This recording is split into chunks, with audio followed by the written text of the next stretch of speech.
La conférence carrière boosters s'est tenue pour donner plus d'informations à nos apprenants relativement à leur choix de carrière.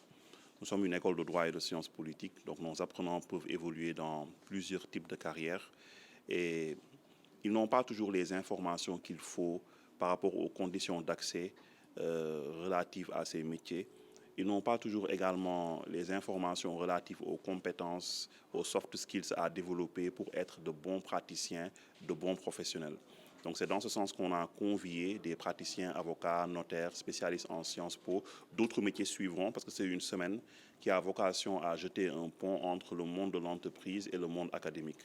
Donc c'est dans ce sens que se tenait cette rencontre. Elle fut très riche, très instructive et elle a permis à nos apprenants d'interagir avec des professionnels chevronnés qui, dans un élan de générosité quand même, ont transmis des conseils, des réflexes qu'il faut développer pour être des professionnels accomplis. Alors non, ce n'est pas une première de sa création à nos jours. Academia a toujours insisté pour avoir des espaces d'interaction entre des acteurs du monde de l'entreprise et nos apprenants. Et l'objectif, c'est de former des personnes qui, demain, pourront, dans le monde de l'entreprise, avoir les compétences, le savoir-faire, le savoir-être utile pour une bonne éclosion. On peut dire que l'objectif de la rencontre a été atteint parce que l'objectif, c'était justement que des praticiens puissent donner le meilleur d'eux-mêmes, puissent partager des expériences tirées de leur parcours long, riche, rempli d'enseignements. Et donc, les apprenants, à travers les échanges et les questions qui ont été posées, ont pu tirer le meilleur de nos intervenants.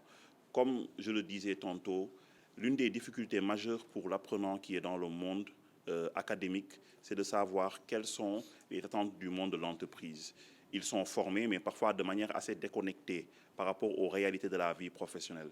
Et c'est pour cela que malgré les efforts que nous faisons pour faire venir des enseignants professionnels, il faut toujours en faire plus et en faire plus et créer des espaces d'interaction qui permettent de créer des ponts entre l'entreprise, le monde académique, qui permettent aux deux de s'enrichir parce que les entreprises également ont à s'enrichir de la fraîcheur des idées de nos jeunes apprenants, de leur vision novatrice de certaines réalités. Donc c'est un enrichissement bénéfique mutuel dans lequel les deux parties sortent gagnants. Alors, les participants ont invité les apprenants à l'humilité. La vie professionnelle est faite de réussites et d'échecs. Nous avons tous connu des situations d'échecs retentissants qui parfois ont laissé la place à des succès éclatants. Également, les inviter à une curiosité intellectuelle parce que le droit et la science politique sont des domaines extrêmement vastes et le jeune apprenant doit continuellement avoir à l'esprit qu'il doit s'inscrire dans une dynamique de constante amélioration pour ne pas être dépassé par la marche des choses. Nous sommes dans un environnement aujourd'hui qui est ébranlé par l'intelligence artificielle, par le développement du numérique. Les ressources sont disponibles. Les apprenants ont plus d'outils pour accéder au savoir. On peut dire aujourd'hui qu'en droit et sciences politiques, les savoirs sont démocratisés, accessibles.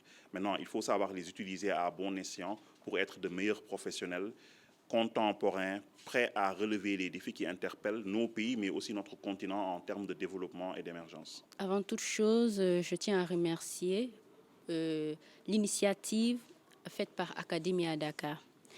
Tout ceci, c'est dans le but pour que les étudiants puissent apprendre. Et aujourd'hui, tout individu, également moi, qui était présent dans cette salle, ont beaucoup appris. On a appris des expériences des intervenants, mais aussi de leurs échecs, mais aussi de leur parcours, qui, pour tout individu ici, a au moins une idée ou une image du parcours qu'il pourrait faire. Du coup, cette conférence nous a apporté, elle était déjà riche en émotions, riche en savoir et en apport. On a pu savoir beaucoup de choses, notamment sur vraiment le parcours. Parce qu'on a tendance, en tant qu'étudiant, à penser qu'après le diplôme, tout est facile. Ce sont les études qui sont vraiment le combat. Alors que les apprenants nous ont bien nous ont apporté la lumière sur le fait que les études n'est qu'une partie. Parce que le véritable combat se trouve en fait dans le monde du travail. Donc cette conférence, pour moi, elle était riche et m'a appris surtout qu'il faut avoir de l'endurance, de la persévérance dans tout ce que tu veux faire. Le message, il sera simple. C'est vraiment se perfectionner, apprendre, apprendre et apprendre et surtout avoir de l'endurance. Parce que le véritable combat ne se trouve pas pour moi ici. Le véritable combat, c'est à l'extérieur. Du coup, pour nos camarades étudiants qui veulent vraiment percer, qui veulent vraiment avoir un niveau de vie supérieur, c'est de travailler. Seul le travail qui paye.